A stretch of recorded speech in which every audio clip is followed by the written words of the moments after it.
evidence to discover the truth about the universe. It's been getting better at it over the centuries in the teeth of opposition from religion, although it has to be admitted that, of course, science grew out of a religious tradition. So that's a clip we played from Dawkins, and following Dawkins' statement there in that debate, here is a portion of the show that that actually is reference to this clip. This is what I said right after that clip. All right, let's talk about that real fast. Although, and here's what Dawkins grants, by the way. It's true that science grew out of a religious tradition. You know, something you'll hear me say often in the lectures that I give is I talk about the foundations of science, things like induction, the universe can be studied, it's intelligible, all those different things. I say often that science, modern science, was birthed out of the Christian worldview. Right. All right, so what science was birthed out of the Christian worldview? Modern science was birthed out of Christian worldview. Modern science birthed out of the Christian worldview. Okay, so what took place after this is there's an atheist who I've taken out to lunch. I know him on a personal level. There's an atheist who wrote a note, and he said basically, and actually there's other things he put up too, Jeff Durbin's ignorance, the Christian worldview gave rise to science. And what he did actually is he pulled a quote from this show. After I said, in context, modern science, Christian worldview gave rise to modern science, he pulls a quote. He says, Jeff Durbin of Apologia Radio has been spreading false information. He is either ignorant or willfully ignorant of history. Jeff claims, and he pulls a quote that I said about 10 seconds after this, you cannot avoid the facts that it was the Christian worldview that gave rise to science. Context, guys, what was I talking about? Modern science. Right. Okay, so what he does is he basically, instead of, taking a shot at the target that I set up, he turned around and shot some other direction. He proceeds to write a note talking about history, the Greeks, hundreds of years before Christianity, scientific innovation by the Greeks and everything else. So ultimately did not address really my point in the show. And he also didn't even reference for people where they can go to listen to the context of my conversation, which was developed and sort of explained in the sense of induction, logical consistency, integrity in discussion and giving evidence, and the Christian worldview providing the framework to make intelligible all those things, the pursuit of science. And you were sort of piggybacking on Dawkins there. Right. I mean, that was also the context. And not just Dawkins. This is important. So Jeff Durbin is ignorant, ultimately. And again, he says you're stupid on purpose or stupid on accident. Right. So ultimately, here's the important part to get. This note wasn't actually addressing what I said on the show. It wasn't in context, and it didn't even give actually a reference for anyone else to go hear it on their own.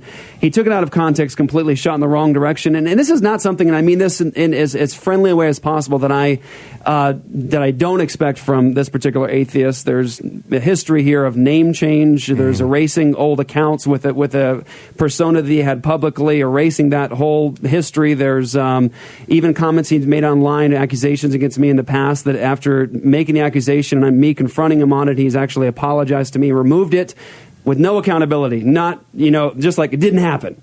It didn't happen. Not, I was wrong and Jeff corrected me on this, but he did even in this one note, after saying that I was ignorant, taking a shot in the wrong direction, he already changed the note twice. Once without notifying people because he was wrong in an accusation he made. He said that I was idolizing John Calvin and Luther when I've never actually even read a full book from either of them. I don't know how you can be accused of idolizing them. He changed it, and after I confronted the fact that he changed it without any accountability, he finally went in again and he edited it again to actually admit that he had made the change.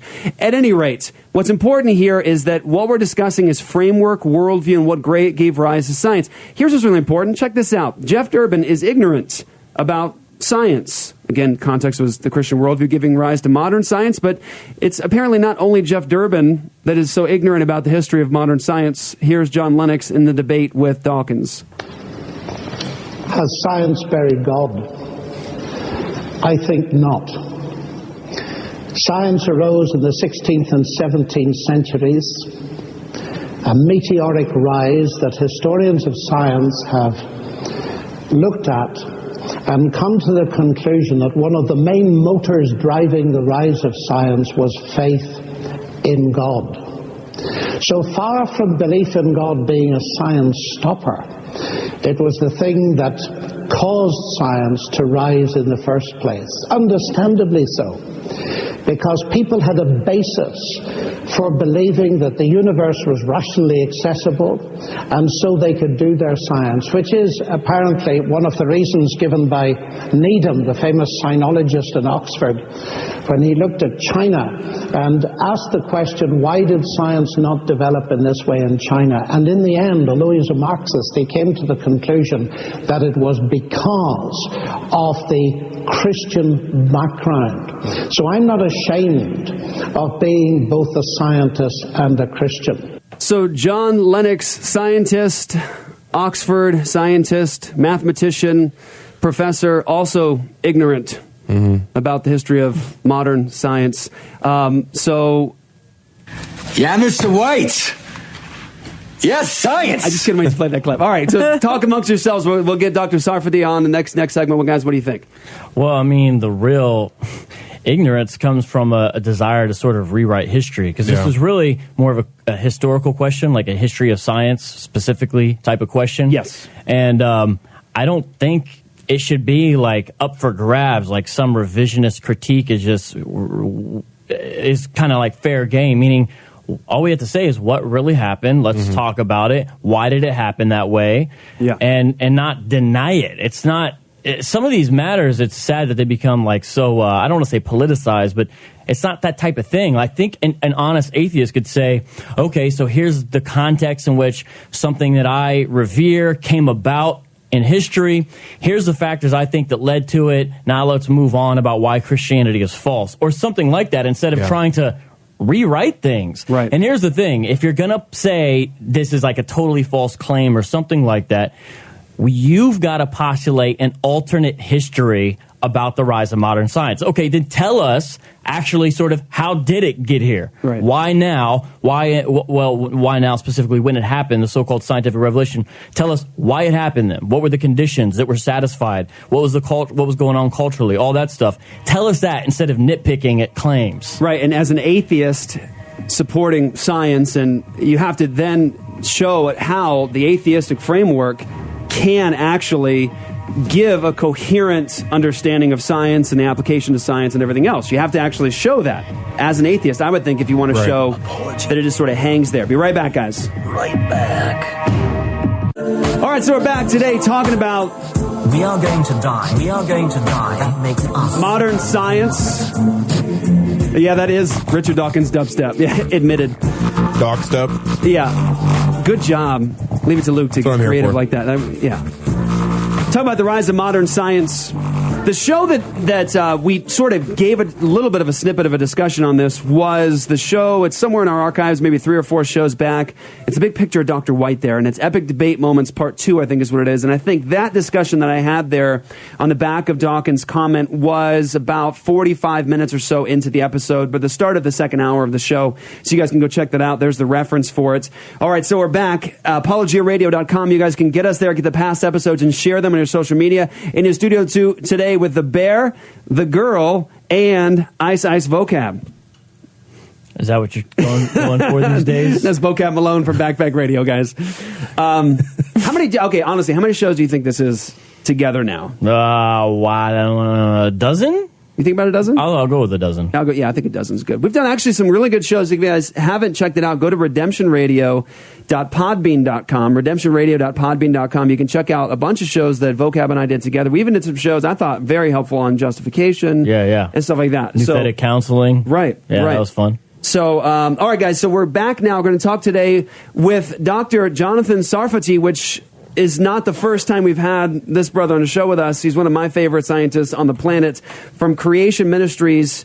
You can get him at creation.com. Dr. Sarfati, welcome back to the show, brother. Well, thank you for having me again. Absolutely. It's always a pleasure and an honor to have you on. We're going to move fast today. So just to introduce you to the audience, maybe who hasn't heard you before, tell us about yourself and what you do with Creation Ministries. Okay, I'm the head scientist at the Creation Ministries International office in Atlanta. I'm actually from Australia, though, and I was 14 years in the Australian branch of the ministry, which goes to 7 different countries. I've written a number of different books and hundreds of articles defending biblical authority, especially when it comes to the creation issue, the early chapters of Genesis. Excellent. And so I'm going to give everyone a recommendation here. Dr. Sarfati has written some excellent books. Have them in my library. I want to encourage you guys to pick them up at creation.com. Refuting Evolution, both 1 and 2.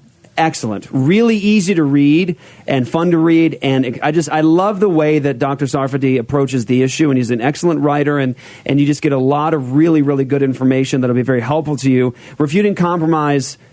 Awesome. Love that. I think that was my first book I read from Dr. Sarfati. By Design is good.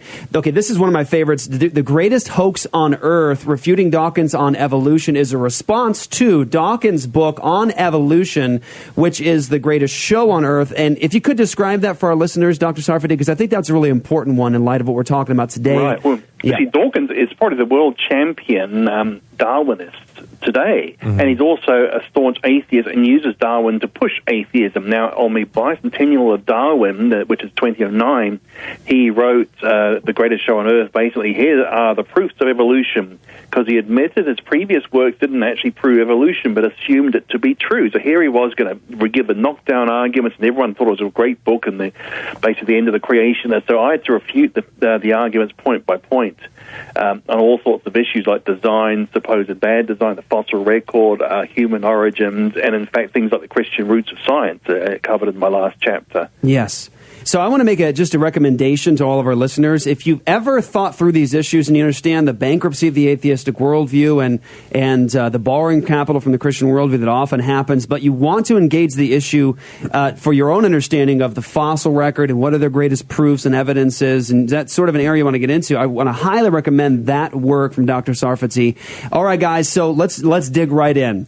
Dr. Sarfati, one of the exciting things that I think one of the things for me that's exciting to engage in as a Christian is to look at the history of what God has done in his people and through the work of his people in many different respects. Conversion of nations, missionaries going into places and changing whole entire nations and cities and towns and all the rest. But one of the things I find really thrilling and exciting is to look at the impact that the kingdom of God, the Christian worldview, has had on our history in all areas, but specifically this area of science. If you were to begin a discussion with somebody to show the Christian worldview giving rise to modern science, where would you take a stab? Where would you start? So I almost want to say, well, what makes science possible and desirable? See, Einstein was no believer, but he said that a priori one should expect a chaotic world which cannot be grasped by the mind in any way. And he thought it was almost a miracle that the world should be comprehensible. Yeah. And then you have around the same time A.N. Whitehead, who was a good friend of Bertrand Russell, arch anti-Christian, and he basically said the reason that science grew up was because of the medieval insistence that God was rational and personal and active. You see, otherwise, could any natural phenomenon be the act of an irrational despot God, and like the ancient Greek gods, or some impersonal, inscrutable origin of things like in the New Age beliefs? You see, he thought, and he was no Christian, but he thought it was the Judeo-Christian concept of God as rational and personal was vital to actually have the idea that the universe itself is comprehensible and obeyed laws. That's very important. And if I could just take a stab, I want to hand it over to you guys maybe to jump in on this. One of the things that's important to look at is to look at the framework in the mindset as the Christian church is advancing through history, the gospel is going forth, you have underpinnings now setting underneath people that are giving people an understanding of the universe and the world that's just taken ultimately for granted, like the rational intelligibility of the universe, integrity and discussion as a moral absolute, sort of hanging above every person in science, and all the things that are basically the framework of the Christian and biblical worldview that was underneath people. And I think what's interesting here, Dr. Sarfati, I'm going to take a stab at this, is the beginnings of this, getting into the rise of modern science, begins somewhere that most people don't really understand, and that is in the Middle Ages. Oftentimes, in our culture, atheists they propagate a belief that you have the Dark Ages, dun, dun, dun. And, there's nothing that came out of the Dark Ages. It was exactly what we think, the Dark Ages. Talk about that for a second. Well, I mean, it's interesting. In Dark Ages, when this is the area where you have big advances in logic, science, the cathedrals of Europe, which are brilliant pieces of architecture. You have the paintings of Giotto, which were revolutionary. You have the poetry of Dante, which is totally new ground. And the idea that somehow these were dark ages, when in fact they were a huge advance in many different ways: prosperity, agriculture, human rights, well in advance of what the Roman Empire was like, where the Roman Empire was exploitative, had slavery, while the Middle Ages abolished slavery in Europe. Wait a minute. I thought that the church was burning atheist scientists at the stake during the Dark Ages. Well, in fact, even an atheist actually has challenged any atheist. Okay, name a single atheist who was burned at the stake for science. In fact, they can't name a single person burned by the church or persecuted by the church for science. And quite to the contrary, there were many clergymen who were scientists. Like Origen was a bishop, and he proposed the idea that the Earth was rotating 200 years before Copernicus. Nicholas of Cusa was a cardinal who proposed the same sorts of ideas. No conflict with science or the church. Excellent. Dr. Sarfati, hang on to that. I'm on Vocab to kind of cross-examine you in just a moment here. Be right back. ApologiaRadio.com. Apologia Radio. We'll be right back. What up? Get a hot track. You are listening to Apologia Radio. And I know I'm not your normal voice. This is Vocab Malone, guest sitting in with Joy, Luke, Jeff. I don't know what their nicknames are, but I'm chilling in the studio with them. Of course, you can check out their website at apologiaradio.com. Right? That's right. Make sure you don't get it wrong. And yours at backpackradio. You got it, man. .gov. And .gov, yeah, sure. And we're just chilling here today talking to Dr. Jonathan Sarfati. Yes. I get it right? Yes. Who'll be coming into town September 13th. And so far we've been discussing what are the necessary assumptions for scientific enterprise to happen, as well as some little forays into the actual history of science, such as the misnomer of the name, the Dark Ages. Even the Middle Ages is not that great. Personally, I'm a roll with medieval times, medieval era. I don't know if there's some better name. But Dr. Sarfati, I'm going to throw a couple of other presuppositions of science, and maybe you can just comment on them. This is from an older book, 1986, called The Galileo Connection by Charles Hummel, but he brings in a couple things that I think are important to talk about what is necessary for science to happen, and for really even for people to believe that it could happen. One, order in nature. There's patterns, there's regularities. We talked a little bit about that. Uniformity of nature, that these forces are uniform throughout space and time. What happens in one lab in one country will also happen in another, given the same conditions. Number 3, the validity of sense perception, that we can actually have reliable data that we can interpret by human sense, like reading a thermometer. Fourthly, simplicity.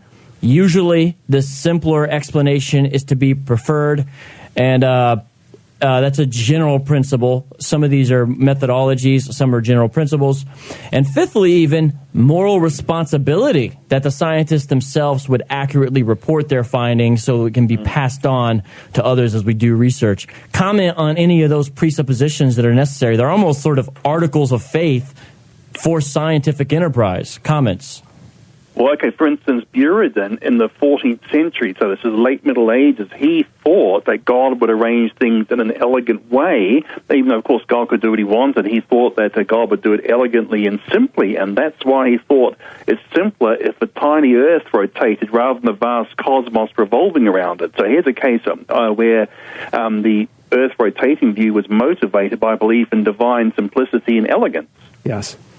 Right, yeah, and I mean, there's this, I mean, you even hear sometimes like say an atheistic mathematician or some of the theoretical physicists, when they talk about some of the equations behind the reality that we see, they are often struck by the grandeur and sort of the elegance of the computations, the sort of inherent beauty of it. And it's interesting. It's like God, in a sense, is poetic via these numbers. I mean, I'm giving interpretation on it, but it's interesting, and even the fact that numbers kind of make it all roll, this universal language God has instilled in all of creation. Well, as I quoted before, Einstein thought that if you're an atheist, the first thought you should have is the universe was chaotic, and yet this is not what we have. But this is what one would expect from atheism. While you have Descartes saying that God was perfect and acted in a manner as constant and immutable as possible. So he believed that God would be a faithful lawmaker, a God of order, who would actually run the universe in an orderly way. And already in the 14th century, God gave humans reason. So we should be able to discover the things that God has done. And it's because we're made in God's image, therefore we should have the rationality that God has. Now, what do you think of this comment? This is from the book, The Genesis of Science. Who's that by? It's James, how do you pronounce his last name? Haman, the God's Philosopher's author? Same guy? Right, yes, I've read that one, yes. It says the the central idea of the medieval worldview was that everything and everybody had a purpose. Nothing just happened. Nothing existed purely for its own sake. The ultimate governor of the universe was God, and he had endowed everything with a reason for its existence. End quote. How relevant do you think that is to this discussion for people to realize? Extremely. It's a very good book. I know it by the title in Britain called God's Philosophers. I think it has a different title in America. I'd forgotten about that one. But yeah, I think he's totally right. And his book's very helpful because it goes through a lot of these medieval scientists and what they discovered and how Galileo and co. built upon discoveries discovered by the Middle Ages 200 years before them. Yeah, and that author actually brings up the point that Galileo and some of these guys were genius, but sometimes they didn't fully give credit, meaning a lot of people sort of did think Galileo came up with all this stuff on his own because he didn't say, hey, this is from some dudes before me. Right. Which would have been nice, because this is a trail of progress. This isn't overnight. That's right.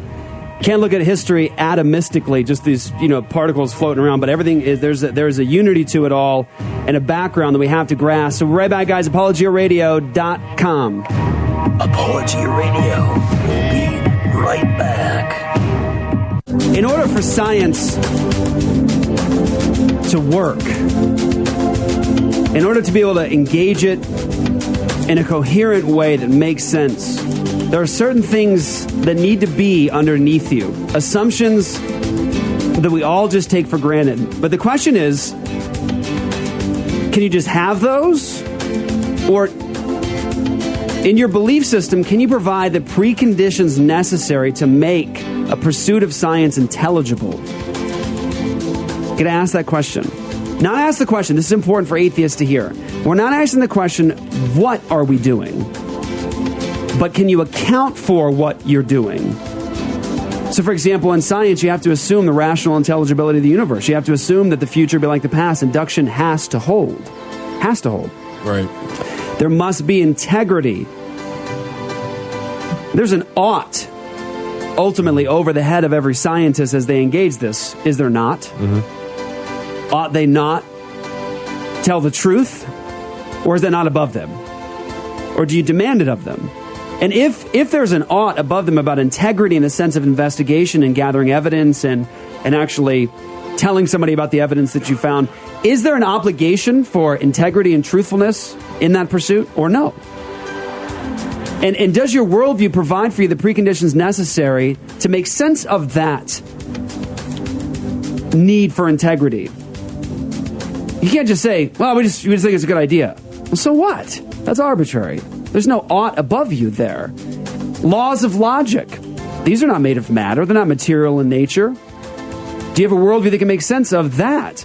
And so when you think about the rise of modern science, I want to say that the advance of the kingdom of God, as Christendom is moving throughout history, you begin to see the framework is now in place for people to be able to make sense of these things. In history, of course, people had observations and they made advances, but not the kind of scientific moment that we had in the 16th and 17th centuries and beyond as a result of what was built underneath these people. For example, just throw this out there, guys. I think it's important to look at. So I was doing some looking around, and just for fun, on Science 2.0, it's a website. Science20.com is actually how you get to the website. has the list of the top 10 schools for science. Top 10 schools for science. You've got Yale University, University of Wisconsin, the University of Michigan, Columbia University, Cornell University, Princeton University, Harvard University, California Institute of Technology, University of California, Berkeley, MIT, Stanford University. Okay, that is today, and Science 2.0, their top 10 schools, colleges for science. Interesting, if you take a look at the history of those current top 10 schools of science and look at their history, you'll find something rather interesting. So when I say the Christian worldview gave rise to science, take a look at this. Currently top 10 schools, look at this. Number 1, Yale. Their motto, light and truth. This is from Christianity.com. It may come as a surprise that when Yale University was founded on this day, October 16, 1701, it was by Congregationalist ministers unhappy with the growing liberalism of Harvard. It wasn't called Yale then, of course, but rather the collegiate school. The ministers donated 40 books and declared their objective that the youth, quote, may be instructed in the arts and sciences who through the blessing of God may be fitted for public employment both in church and civil state. More. Listen, students are required to, quote, this is a quotation now, live religious, godly, and blameless lives according to the rules of God's Word, diligently reading the Holy Scriptures, the fountain of light and truth, and constantly attend upon all the duties of religion, both in public and in secret. Ready? Quote, consider the main end of his study, to wit, to know God and Jesus Christ and to lead a godly, sober life. Yale University. Columbia University, their motto, in light shall we, in thy light shall we see light, which is a direct quote from Psalm 36:9. And further, Cornell, the origin, A.D. White noted in his inaugural address of Cornell, we will labor to make this a Christian institution. A sectarian institution may it never be, i.e. non-denominational, but we will labor to make this a Christian institution. Cornell. Princeton, the flag and original motto, ready? The flag of the university displays the school's shield and motto. The open book is inscribed with Vet Nov Testamentum, Old and New Testament. The motto translates as, under the protection of God she flourishes. Princeton's origins, founded by Presbyterians. Harvard's original motto, truth for Christ and the church. Listen to this. This is from Harvard's original rules and precepts. Listen. Let every student be plainly instructed and earnestly pressed to consider well the main end of his life and studies is to know God and Jesus Christ, which is eternal life, and therefore to lay Christ in the bottom as the only foundation of all sound knowledge and learning. And seeing the Lord only giveth wisdom, let everyone seriously set himself by prayer and secret to seek it of him. Proverbs 2:3, and we can go on. Stanford's origin, Stanford said in their original proclamation to prohibit sectarian instruction, but to have taught in the university the immorality of the soul, the existence of an all-wise and benevolent creator, and that obedience to his laws is the highest duty of man. At least the foundations there. It's amazing. Cambridge, Oxford, founded in 1209, Cambridge, Oxford, founded in at least 1096. The motto of Oxford, by the way, the university that Richard Dawkins was trained at, the motto of Oxford is, the Lord is my light. You can't deny the fact that it is in fact the biblical worldview that framed all of this, gave the foundation, made it coherent. You cannot deny it. And I agree with Vocab. Vocab, I agree with you fully. I think the answer here for an atheist is not to engage in historical revision. Yeah, I mean, what's the need? Let's just talk about what happened, what it is, and then go from there. But even the concept of university really, I would say assumes a comprehensibility and a uniformity of knowledge and information. What I would ultimately say assumes a monotheistic, omniscient God. Now, it's kind of a discussion to have about how that is. But if you think about even the rise of the universities, these are 12th and 13th century things when you see these centers of learning arise. And a lot of them, like, for example, the University of Paris grew out of cathedral schools where Peter Abelard taught. And if you look at that, it's interesting. And for example, why do you dress the way you do at a graduation and a coronation? You look like a bunch of medieval scholars. Yeah. That's why people, because that's the historical epic it came out of. And these people were in university talking all this God gibberish, but they're dressing like dudes who were there to like learn about God and learn Greek and Hebrew and all this. Yeah. It's just not only is Christianity, maybe you want to say Christendom, the parent in a lot of ways of science, it's also still to this day its friend. Yes, that's right. Dr. Sarfati, your comments. Well, yes. I mean, the university was one of the inventions of the so-called Dark Ages, and they were modelled after the theological colleges of the area, and they were designed to be an international community of scholars, so they could present the truth about the universe, and they were free to criticize some of the ancient Greek dogma, which was rife in those days too. Again, because they believed God is free to create as he pleased. He didn't have to do what Aristotle said he had to do. So we find big advances in those, and the American founders, of course, wanted to preserve that tradition of these institutes of higher learning, which were meant to be in service of Jesus Christ. Yes, as you documented. Now, obviously, there have been when we would say because the image bearers of God will not cease being image bearers of God, even when they deny Him and they go off into say worship of other gods. There have been advances in history of observation and mechanics and all the different things we look at in science, and because these are image bearers of God, we would argue, of course, you can't escape that in God's world. But for some reason, it doesn't get off the ground in these other cultures. Can you give us some examples of that, and maybe explain why do you think that was, that history did not experience the pop? Science did not experience the pop that it did until Christianity gave really the groundwork. Okay, a good book written this year, Rodney Stark's book called How the West Won, talks about some of these things. Like, for instance, there are certain Chinese who invented a very good way of smelting metal, but then the empire basically confiscated that and nationalized the industry. So therefore, that industry disappeared in China because of the rapacious culture of the leadership. They invented gunpowder, but then they never made use of it because their culture just didn't have the idea of rationality. Gunpowder was just one of those fancy things that happened.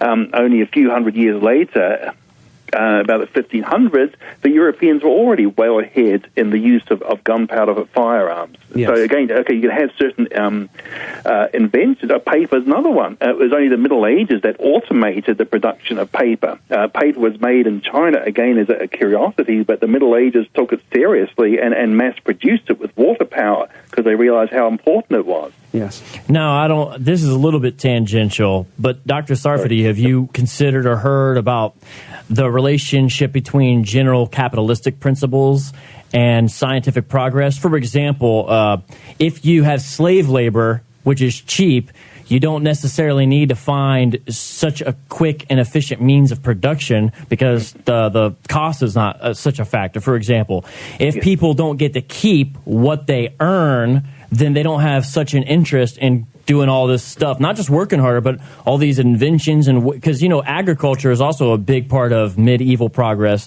and sort of agriculture science.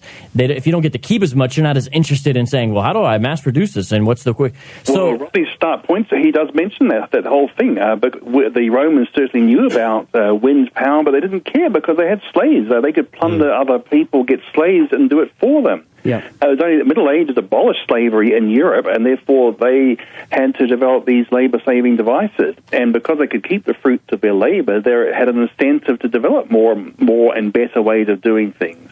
Right. Yeah, so there you see, if basic capitalistic principles, if someone believes those are connected to a Christian worldview as well, you even see sort of economic theory and political theory being relevant to scientific flourishing. And even just be able to ask questions, sort of this sort of open, what should be an intellectual, honest climate comes out of I would say principles that have to do with, again, the integrity of people, their value, their worth, the fact that they're image of God bearers. And so there's a whole nexus of factors that go together. And I don't know as much about this. Maybe you want to comment. But I've even heard some people say that the Protestant Reformation, as it got back to an emphasis on objective truth, and as it got away from sort of the Greek high and mighty, let's sit around and think about the world, and got more into it's honorable to dig ditches for the glory of God kind of thing, as they kind of got into that, that actually led to more experimental science instead of just thinking about it. Do you think there's something to that thesis? I don't know quite yet if there is, the Reformation connection. Well, see, Peter Harrison, who's a historian of science at Oxford, he has written a whole book about the Protestantism and the rise of modern science, pointing out how a literal understanding of the Bible was vital to develop modern science. That's what he says very clearly. The thing is, before the church got very corrupted, in fact, you have the same Judeo-Christian principles applied in some of the monasteries in the Middle Ages as well, developing these things. So the general Christian worldview, but the Reformation was really recapturing what the Bible had always taught. There was nothing really new in the Reformation. It was just recapturing from the accretions of church tradition, going back to what the Bible really said. But there were people earlier than that who applied those principles and developed capitalism, science, and the like in the Middle Ages as well. Excellent. And I've heard that originally the Royal Academy was comprised of a lot of sort of bivocational kind of clergy/scientists, but of as the professional, quote, career scientists came to rise, there was an effort to kind of do away with those kind of guys. Well, that was much later, around the time of Darwin and Huxley. Huxley wanted to do away with the Christians in science with his X Club. But the thing is, T. Stark has compiled a list of about 52 scientists from Copernicus to 1680. So these are about the Reformation time. And he shows that 60% of them were not just religious, but devoutly religious. Most of the others were ordinary religious people. They went to church. They weren't they weren't really especially devout. And only one of them was a skeptic. In fact, even that's doubtful as well. Halley was accused of being an atheist, but he actually wasn't. He was a close friend of Newton, who we know was extremely devout, the greatest of all of them. We'll be right back, guys. Hang on to that, Dr. Sarfati. We'll be right back after this break. ApologiaRadio.com. Science!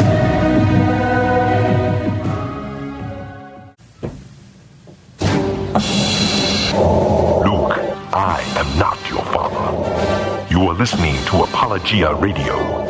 Here are your hosts, Luke Bearwalker. I'll never turn to the dark side. J2D2 and J3TO. Use the comm link. Oh my. And Vocab, does it make you jelly? Does it make you jelly? Well, I'm trying to figure out which one of you is R2D2 and which one of you is C3PO. I have to be C3PO. Have to be. Well, so here's the thing. For whatever reason. Yeah. It really seems like you, well because of the fact you're male. Yes. And I guess R2D2 is a male, but it seems like more like he doesn't need to be. Cuter. So he should be, he's the more girly. And C3PO is kind of the one who talks a lot. 4 million's form of communication, right? And is like, oh, that's what I think. I totally agree with you. That's pretty much you, Jeff.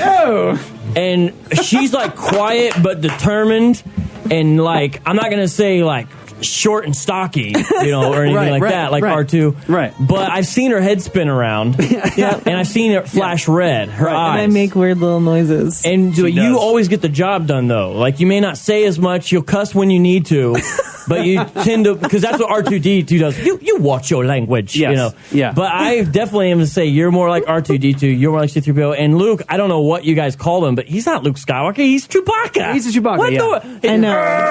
Yeah, right. See, I think there's some confusion because your name is Luke. So that's where I think it comes in. Well, we did it because the names worked out well. So yeah. You can, in your own mind, Yes, science. you know what? You can just go back to your own show.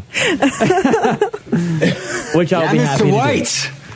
Dude, you just told Science. This is 2 episodes in a row where we just took a strange turn into nerddom. Yeah, it's all right. Wait, you're the one playing Star Wars clips and all this. It's not my fault. How can you resist? There you go. Can't resist. All right, so check it out.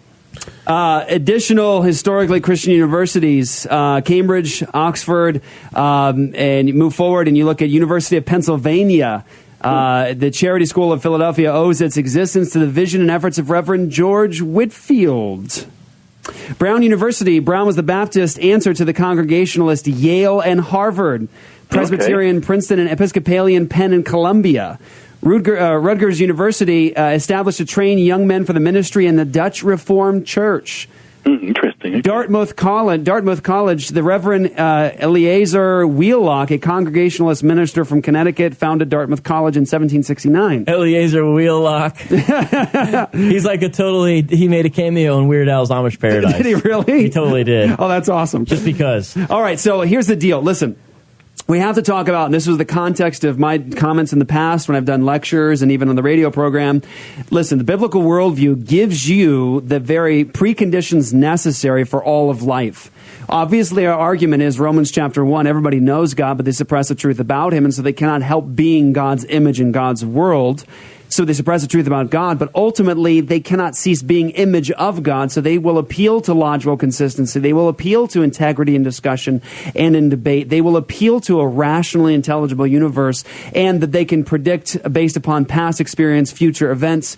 But, you can't have that with this sort of worldview. Listen to the atheistic framework, and you'll understand why it is in history you will not find universities such as the ones I've quoted from or referred you to. You will not find atheism giving rise to these universities. You don't find schools founded on the name of atheism because you can't get it with this framework. So here you go. Here's Krauss. The picture that science presents to us is in some sense uncomfortable, because what we've learned is that we are more insignificant than we ever could have imagined. You could get rid of us and all the galaxies and everything we see in the universe, and it would be largely the same. So we're insignificant on a scale that Copernicus never would have imagined. And in addition, it turns out the future is miserable. So the two lessons that I like to give is, first, we're insignificant, and second, the future is miserable. Now, you might think that should depress you, but I would argue that, in fact, it should embolden you and provide you a different kind of consolation. Because if the universe doesn't care about us, and if we're an accident in a remote corner of the universe, in some sense it makes us more precious. Does it now? Wow. I think I missed the connections there. Okay. Yeah. Okay. So let's talk about that for a second. There's Krauss describing a couple things. Number one, the universe does not care, Dr. Sarfati, and we are accidents in the universe. Now let's talk about briefly how that cannot give you science. Well, that's the thing. It's what Einstein said. If we're accidents in the universe, then the universe itself is accidental, and therefore anything that we observe in nature could be accidental as well. There's no reason why there should be any repeatability, any order in an accidental universe. His view cannot give rise to science. He's being irrational. In fact, he's cutting off the whole branch he's sitting on with his ideas. Absolutely. Okay, so Pastor Luke, you got something you want to say? I think I was listening to one of your lectures, actually, Dr. Sarfati, and I believe you were talking about talking about like university and stuff.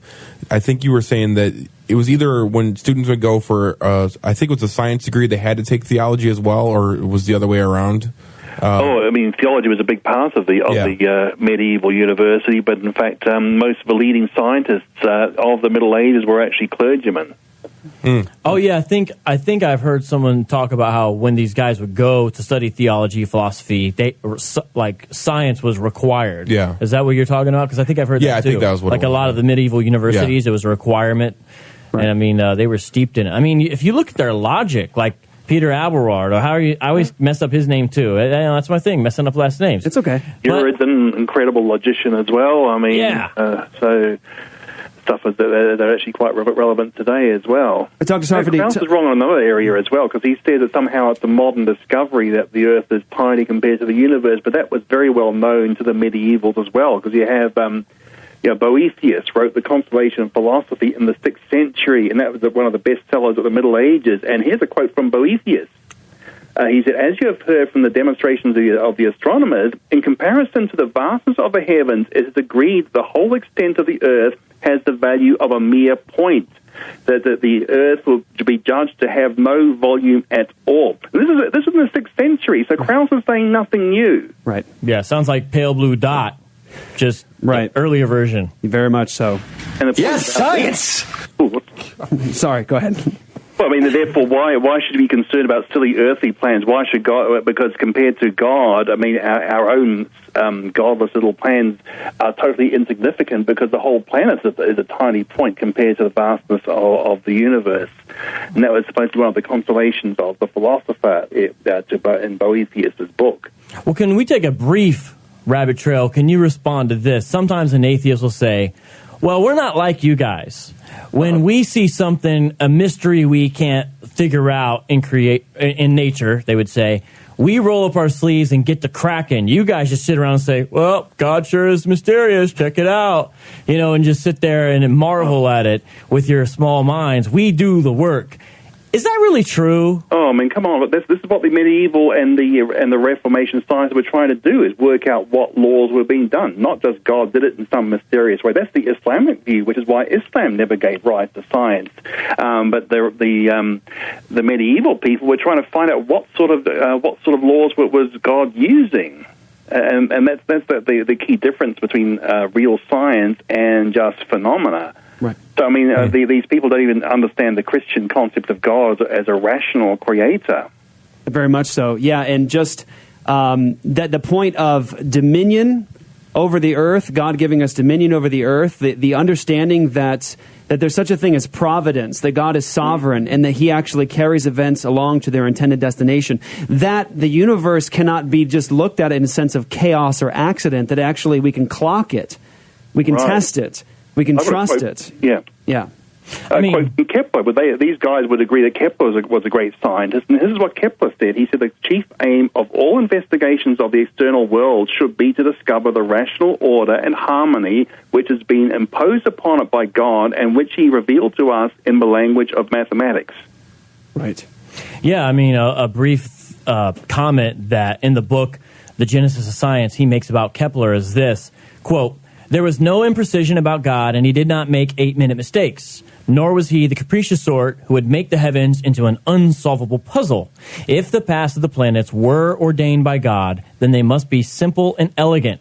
In keeping with his faith, Kepler was absolutely unwilling to abandon the axiom of uniform motion. And they talk about how Kepler's sort of commitment to the fact that it would be able to make sense is what drove him, even when all the data hadn't fit yet, and it was sort of a big puzzle to be solved. He said, no, God did it rationally. I'm going to figure out how. Is what so this gets to the point of to even think that science is possible and to sort of have an unshakable faith in the nature and character of this dependable God and this rational God is what drove some of these men to say, let's push it. Let's push it. There is an answer. Let's push it. I mean, especially when you read Newton's stuff. I mean, some of these guys, it's crazy. You read their stuff and like every other line's like a prayer or devotion in the middle of like math.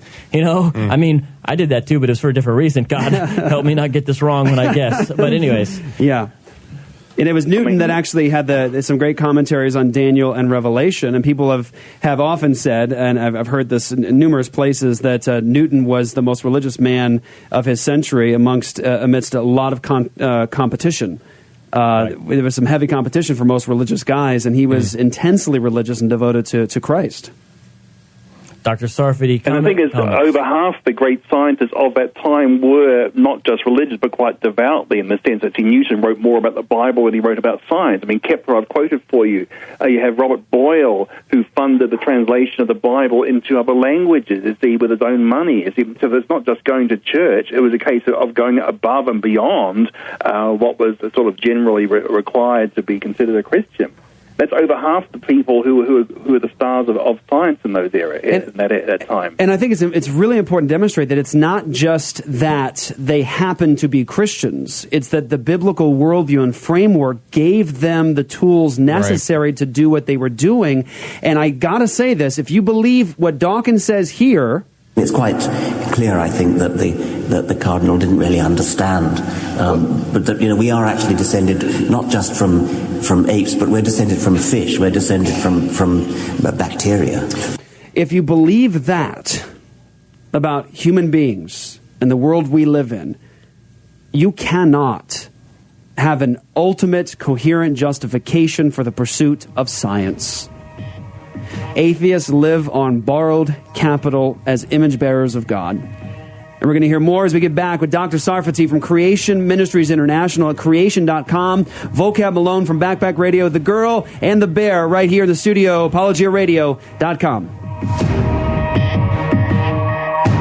Apologia Radio will be right back. I liked one phrase you used there. You talked about the sort of society in which we wish to live. And I'll tell you quite freely that a society based upon Darwinian principles is exactly the sort of society I do not wish to live in. Mm-hmm. It would be a terrible society. It would be. I do not wish to live in a Darwinian world. The world of nature is a Darwinian world. It's a very unpleasant world. It's a thoroughly unpleasant world, not the kind of world we wish to live in. So let us understand it so that we can construct the kind of society in which we wish to live, which will be a non-Darwinian society, with a sort of society which departs from Darwinian principles. A society that was based on Darwinian principles would be a ruthless free market economy in which the rich trample the poor, in which it would be sort of opposite of a liberal socialist society, in fact. Well, there you go. Professor Richard Dawkins trained in an historically Christian institution. Oxford University, founded at least again 1096 AD, motto, "The Lord is my light." It does not want to live in a society governed by Darwinian principles, and understandably so.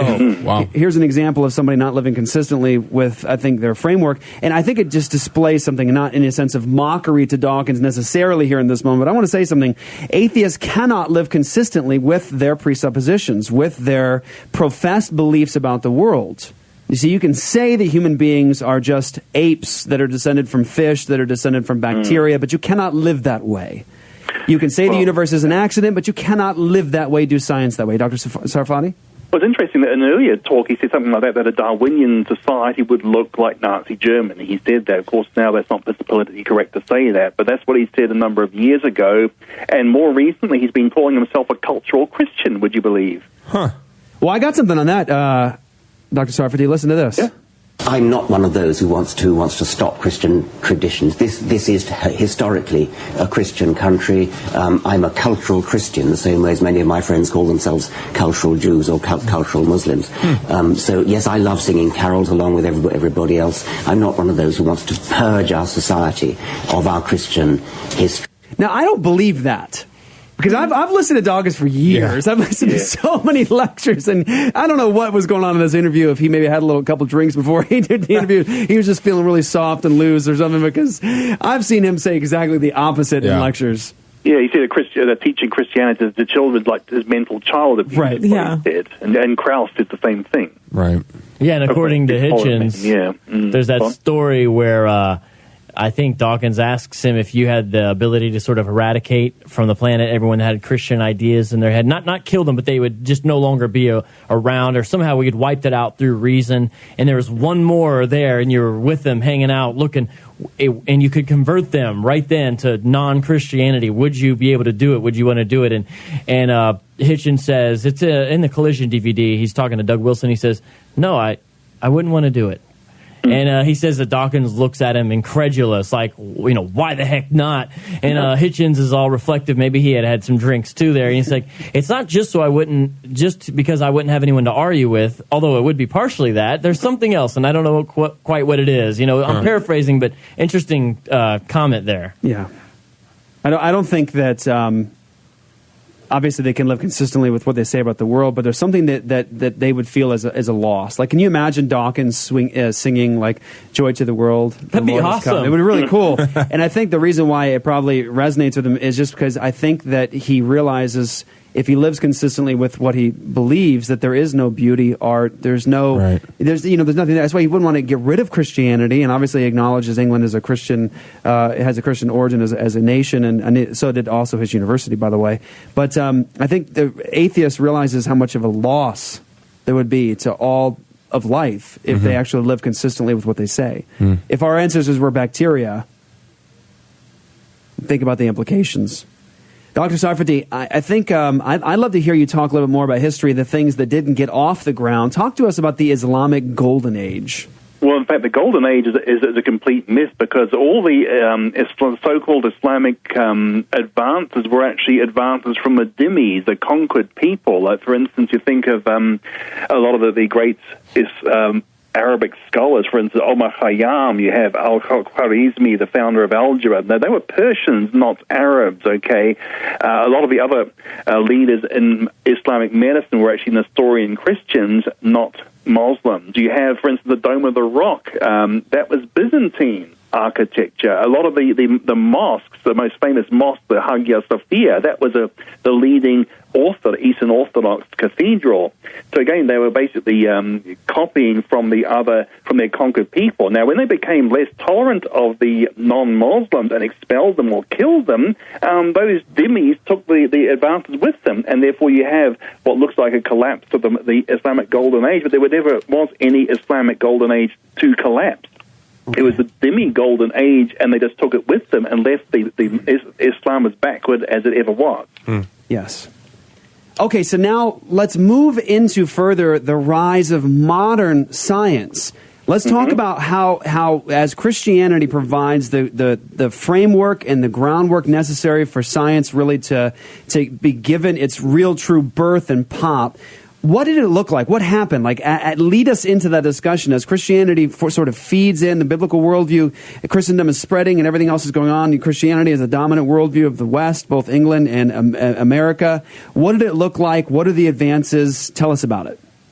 Well, I mean, it first started in things like a lot of the technology that was totally new, a huge advance of the Roman Empire. Then you have big advances in mathematics and in physics, and then it led to experimentation in chemistry. Now, that was Robert Boyle, the father of chemistry. He rejected alchemy and turned it into real chemical science. He discovered Boyle's law for gases, for instance. Then you have people rejecting the idea of spontaneous generation, like Pasteur, and realize that life only comes from life. And that really refutes evolution completely, because evolutionists believe that life came from non-living chemicals. Now, we wouldn't have modern medicine if we thought that life could spontaneously generate. There's no point to have antiseptics, because the bacteria could just grow again. Yes. So you need that for modern medical advances, the idea that bacteria come from outside and are not spontaneously generated. Then you have advances in a lot of other things like even antibiotics. You have Ernst Chain, who is an Orthodox Jew, anti-Darwinian, who invented penicillin and got the Nobel Prize, shared the Nobel Prize for penicillin. So you go to any branch of modern science you care to think of. Linnaeus in biology classification. You see, this was pre-Darwinian, anti-Darwinian, and he was a creationist. So every branch of science that you can think of had Christian underpinnings to it. Yes, and Francis Bacon, 1561 to 1626. He's my favorite. Yeah? Bacon, yeah. Bacon's your favorite? He didn't invent bacon. Oh, shoot. Well, there was a Roger Bacon much earlier in the 13th century who did great work on optics and invented the spectacle. Now, Francis Bacon's an interesting one, because you have Peter Harrison writing a whole book called The Fall of Adam and the Birth of Modern Science, I think is what it's called. Now, he said that Francis Bacon was trying to recapture what the pre-fall knowledge of Adam would have been like. So Bacon believes in a historical Adam, historical fall, and believed the fall also affected our intellect. And his project with modern science was to try to recapture some of that pre-fall intellect. Right, and he wrote, quote, "There are two books laid before us to study, to prevent our falling into error. First, the volume of the Scriptures, which reveal the will of God, then the volume of the creatures, which express his power." Francis Bacon, 1561 to 1626, Lord Chancellor of England. He's the man that considered to be the man primarily responsible for the formulation and establishment of the so-called scientific method in science. All right, guys, we got more to come. ApologiaRadio.com. Apologia Radio. We'll be right back. All right, guys, we're back, and Galileo played that special clip there. Dr. Sarfati, tell us about the conflict with Galileo and maybe sort of address some people's misunderstandings of that event. Well, the main misunderstanding is that Galileo was science versus religion. It was nothing of the sort. In fact, it was more science versus science. because the scientific establishment of his day was devoted to the Aristotle and Ptolemy view that Earth was at the center of the universe, and Galileo's discovery was undermining the scientific establishment. That's a big thing. Now, when it comes to the church at first was quite encouraging of Galileo, because after all, it had a reign, and you've had Copernicus saying the same things before Galileo. So they were quite happy for Galileo to publish his ideas as proposals. Unfortunately, what Galileo then did was actually put a few arguments of his friend, the Pope, into the mouth of Simplicio, the fool, in his dialogues. His dialogue had a fool character, and he put this Pope's arguments into the mouth of the fool. So you have getting off side with the Pope, who was once his friend and promoter. So you have the two main things there, with science versus science, and then a bit of papal personality politics was a thing there. The church didn't really care about Kepler. Kepler was fine. The Lutheran Church was fine too with Kepler. And after Galileo and the Pope had died, the Jesuits were teaching Galileo's ideas to Chinese astronomers. So in fact, the church had nothing in principle against what Galileo was teaching. In fact, Galileo was actually the master of his own undoing in many ways because of his abrasive personality. He seemed to be oblivious to the fact that he was actually hurting his friend, the Pope, in what he was doing. And then the church did make a blunder of trying to marry the science of their day with the Bible, like reading Aristotelian Ptolemaic concepts into passages that weren't even talking about it. Like Psalm 93 says the world is firmly established, it cannot be moved, okay? Now, the word for move is also used in Psalm 16:8, which says, I shall not be moved. Now, the thing is, it doesn't mean that the psalmist is in a prison straitjacket. Right. It means he will not falter, you see. So it wasn't talking about physical motion, but the thing is the church made the mistake of reading the Aristotle ideas into the passage where it wasn't talking about it, and then using it to say that Galileo was attacking the Bible. Now, Galileo never wanted to attack the Bible. He was quite devout himself, okay? Right. Yeah, I actually got a quote here from him from this Galileo Connection book I mentioned. Right. This is a quote by Galileo. The Holy Bible can never speak untruth whenever its true meaning is understood. And so he accused his opponents of hiding behind like a religious shield, but he said that this is my paraphrases of some other stuff I've read of his, that it was fabricated, meaning it wasn't the right interpretation, that they were using a bad interpretation of the Bible to protect their bad science, was basically his argument. I mean, didn't he dedicate the book to the Pope or something?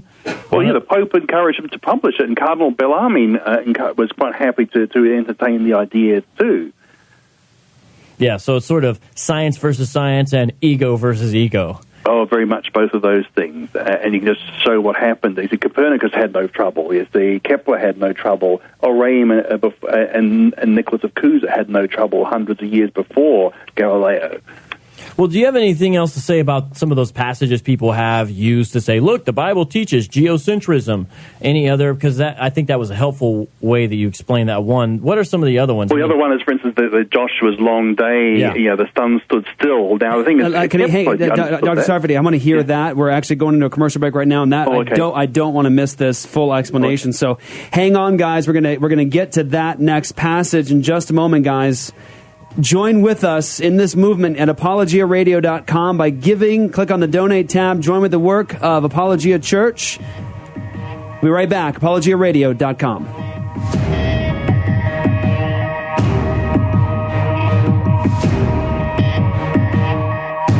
Apologia Radio. We'll be right back. Yeah. What's up? This is Apologia Radio, and I'm Vocab Malone of Backpack Radio. I've been graciously invited here by my friends Luke, Joy, Jeff, and a couple of kids. I don't know who they are. They just wandered in here. Yeah. Orphans. My kids are here. Sage and Sailor are here today. What's up? You want to say hi? Come say hi. This is Sailor. Yeah, I like bacon, that's all. She likes bacon. Wow, Francis Bacon? Yeah. Yes, and Roger too. Sage, want to say something? Kevin Bacon? Oh, well done. No. He's good. That's my son, Sage. He's a robot. Yeah. All right. So we're talking today about sort of the historical relationship between Christian worldview specifically and the scientific enterprise, modern science. And we discussed a lot of things, different inventions, theories behind inventions, ideas, laws. I mean, it's been wonderful. It's been beautiful. And just a second ago, Dr. Jonathan Sarfati of Creation Ministries International was breaking down the real relationship of what happened with the Galileo affair. And because that's commonly brought up as just like when the church got it wrong here. And first of all, we're reformers, so we're down with the Reformation. We're not Roman Catholic, but we still see the general sort of big ideas. I mean, a Roman Catholic worldview of the universe is closer to a genuinely Christian worldview than atheism. Yeah. As far as the kind of big things. So you were about to say, well, here's some other passages that have been misinterpreted for so-called proof from the Bible of geocentrism, the idea that the earth is in the middle and everything revolves around it. One you discussed about the earth shall not be moved, and you're about to get into Joshua's long day. Break it down. Which is, Joshua 10, it talks about the sun stood still in the midst of heaven and hasted not to go down for about a whole day. And that's supposedly support for geocentrism. The sun is what's moving and the sun is what stood still. But you see, even before Galileo, or Bishop Oraim in the 14th century said that, I've got a quote from Oraim actually, which should be quite interesting for your listeners, where he says, by saying that this passage conforms to the normal use of popular speech just as it does in many other places, which aren't to be taken literally. We talk about sunset today. A planetarium today uses a geocentric frame to illustrate the motions of the planets. You see, we talk about sunset. Why can't the Bible talk about sunset? Yeah, what's the technical term for that? Phenomenological language? Phenomenological, it's language of appearance. And Nicholas of Cusa, a cardinal in the church, a bit after Oraim, he said that no matter where you are, your own, where you are seems to be unmoving and everything else seems to be moving around you no matter where you were. So if the earth was moving, we'd still consider it as the earth being stationary from our reference frame. So you have 100 more, 200 years before Galileo, cardinal and a bishop actually answered the very objections that were thrown against him by saying, well, this is just ordinary language of appearances, phenomenological language. Yeah, that's really the answer. And the Bible does not teach that idea. There's other passages, too. I don't know. Before we move on, do you want to say anything in general about sort of misinterpretation of biblical passage in relation to... I think, I think the church and Galileo teach exactly the opposite from what the long ages wanted to tell us, because, in fact, the trouble the church went into was to try to marry the science of its day with the theology, and so they got widowed the next day when the science was overturned. I think this is what a lot of people want to do now. They want to try to twist the Bible to fit long ages and evolution. So I think they're making the same mistakes as the Roman Church made with Galileo. Right. Yeah. Right. Good point. Right. All right, Pastor Luke. Yeah, so I was hoping to talk a little bit more about just, we briefly mentioned at the beginning, just the kind of the revision of history. And we saw in the Nye-Ham debate, Bill Nye's just refusal to acknowledge any Christian scientists at all. And I personally kind of think that actually might be kind of the death blow of this new atheism, just the refusal to acknowledge that scientists that are Christians even exist. And it was evident in that debate. So I was just hoping to hear you talk a little bit kind of where you think that started, where that came from, and just the effect it's having today, even in apologetics. Well, for instance, in the Enlightenment period, which is a bit of after Newton's time, I call it the Endarkenment period, you have people who are not scientists, like Voltaire and Hume and Diderot, who are trying to say that science made the Bible impossible. But none of these guys were scientists, and none of these seem to be aware that the scientists they appealed to were devout believers. And then you have, in the 19th century, the invention that the church believed the earth was flat, and that was a complete invention designed to discredit Christian opposition to Darwin. Never cared that they were lying through their teeth about it. In fact, it's almost a joke today, this flat earth idea, because almost all the leading clergymen affirmed the earth was round. So that's one big myth that Dawkins still uses, and so does President Obama use, actually, even though it's a complete lie. Yes. And now of course, is almost admitting, denying that Christians can do science, even though I hope that Bill 9 never has to have an MRI, because that was invented by a creationist, a young earth creationist, Raymond Damadian, and Ken Ham showed a clip by him affirming his young earth belief. Now, he was the one who really made MRI possible by discovering the signal change that tumors would have under the MRI. Right. Well, in fact, it wouldn't be imaging without Damadian's discovery. Yeah. Well, and ultimately, if we think about the presuppositions of atheism, what's assumed about us, our origins, life, the world, reality, everything, there's really no standard that's necessary for them to hold to. So historical revision isn't really a problem. And ultimately, if they live consistently with their principles, they don't have any obligation whatsoever to tell the truth. It might be a preference of theirs to tell the truth, but it's ultimately arbitrary, which, by the way, I'll play a little clip here from Dawkins being interviewed by Justin Brierley of Unbelievable Radio, speaking about rape. Here's Dawkins really being honest about the implications of his worldview. When you make a value judgment, don't you immediately step yourself outside of this evolutionary process and say there is the reason this is good is because it's good, and you don't have any way to stand on that statement? But my value judgment itself could come from my evolutionary past, and I suppose. So therefore, it's just as random in a sense as any product of evolution. Well, you could say that, but it doesn't. In any case, nothing about it makes it more probable that there is anything supernatural. Okay, but ultimately, your belief that rape is wrong is as arbitrary as the fact that we've evolved 5 fingers rather than 6. I mean, you could say that. Yeah. So if rape, as something that is wrong to do, can be just arbitrary in the atheistic framework here, the evolution, the what do they call Dawkins, the Darwin's bulldog? Isn't that what they call him today or something like that? If he says, ultimately, yes, it's an arbitrary decision to say, this is evil, is arbitrary as, 5 fingers rather than 6, then ultimately I want to ask the question, what gives me any confidence in you as a scientist? Yeah.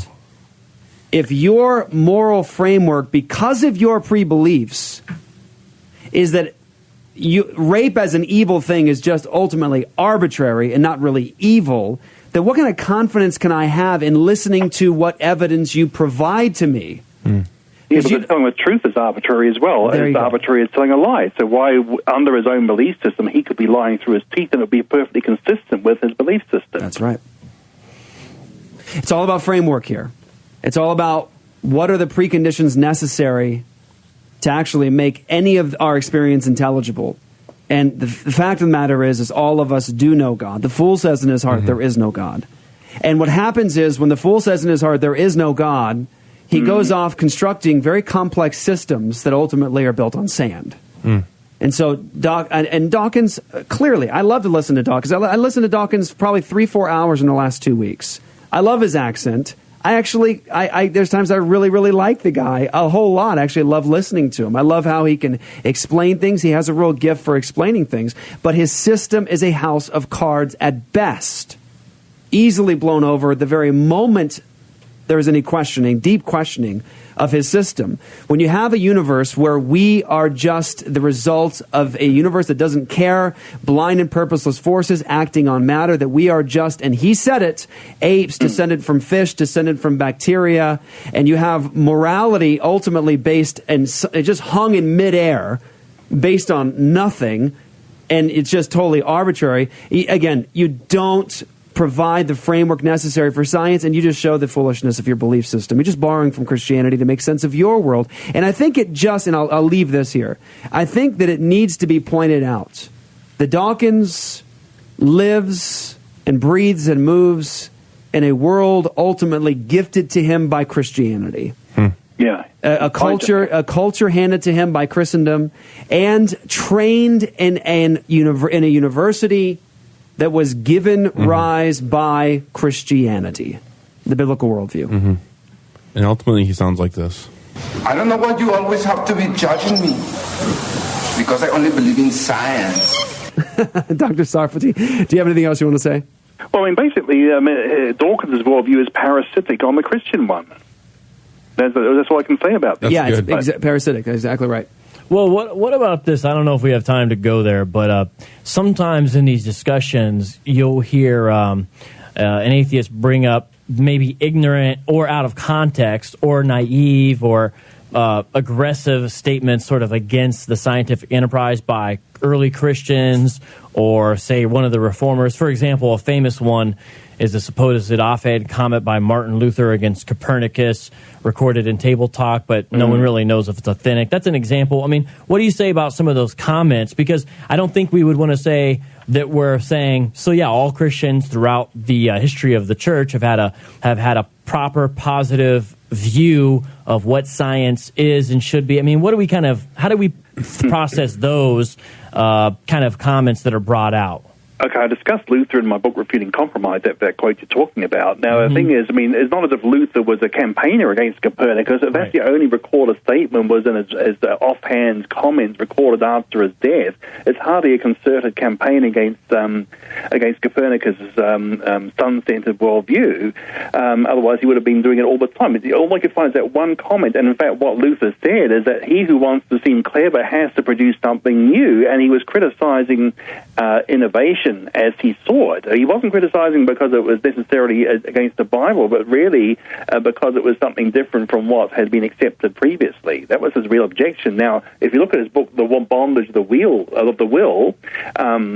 he was very much into logic. He actually took Erasmus down for being irrational. Yep. And Luther wanted to argue rationally and logically from the Bible. You see. So he was a master logician, not at all opposed to proper use of reason and science. Yeah, it seems that he wanted to be convinced by Scripture and plain reason, whether or not that exact quote is true. It seems that was his general ethos. I mean, a couple quotes by Calvin. Again, these aren't scientists per se, but I find this interesting. This is from the Institutes. He says, if we regard the Spirit of God as the sole fountain of truth, we shall neither reject the truth itself nor despise it wherever it shall appear, unless we wish to dishonor the Spirit of God. And then one more quote by Calvin from his commentary on Genesis, and maybe then you can say something, Sarfati. For astronomy is not only pleasant, but also very useful to be known. It cannot be denied that this art unfolds the admirable wisdom of God. Very good. Sounds like something the psalmist would write, I think so. I mean, when you think of also the Reformed churches, I mean, all the ministers of Reformed churches had to be tested for their skill in logic before they could become a pastor. So, I mean, they've held logic and reason in very high regard. Exactly. I one thing to say about all this. That'd be science. That'd be interesting on your interview when you're like before you're a pastoral candidate. We just have some small logical tests we're going to run by you to see if you.